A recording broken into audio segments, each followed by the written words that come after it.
Ladies and gentlemen, the President of the Republic of the Philippines, His Excellency Ferdinand R. Marcos Jr.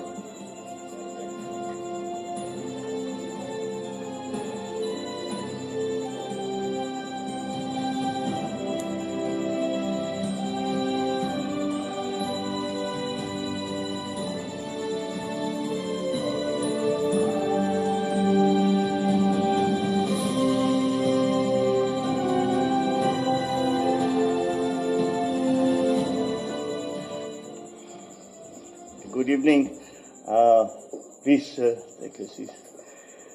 Vice President Inday Sara, the members of the Cabinet, House Speaker Congressman Martin Romualdez, the AFP Chief of Staff, Lieutenant General Bacaro, and our other major service commanders, the members of the media, who are those who are accompanying and those who are not, and of course, always our who is always here for us is our good Mayor Calixto Rubiano, of course, First Lady Lisa Marcos.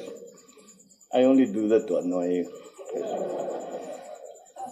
Fellow workers in government, other distinguished guests, ladies and gentlemen. In a short while, I depart for Brussels upon the invitation of the European Council President Charles Michel to attend the ASEAN-European Union Commemorative Summit on the 14th.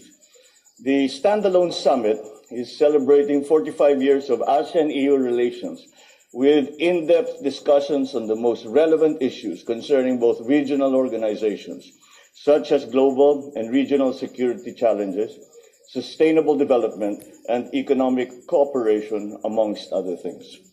This will be the first meeting between ASEAN and EU member states leaders at the EU headquarters, and I am pleased to highlight the Philippines' role as country coordinator for ASEAN in its dialogue relations with the EU. In addition to pursuing ASEAN interests as country coordinator for the EU, I will always certainly push for Philippine priorities within the context of the ASEAN-EU cooperation, particularly in post-pandemic economic recovery and trade, maritime cooperation, and of course, climate action. Preceding the commemorative summit is the 10th ASEAN-EU Business Summit, hosted by the EU-ASEAN Business Council. A C-suite luncheon on the occasion of the Business Summit will be hosted for ASEAN leaders and guests from the private sector. It is up to me as a coordinator. The Philippines is the coordinator country between ASEAN and EU. So I will deliver the closing remarks at the C-suite luncheon and at the Business Summit itself. These events provide an opportunity to drum up economic interest once again and engagement for the Philippines in view of the presence of key business leaders in Europe at the event. I will also call upon the King, Philippe of Belgium, as well as hold bilateral meetings with some of my counterparts in Europe. Wow. And of course, I look forward to meeting the Filipino community in Belgium. And after the successful series of summits hosted by ASEAN Chair Cambodia last month, I look forward to a productive and meaningful summit that recognizes ASEAN and the EU's 4.5 decades of long-standing relations.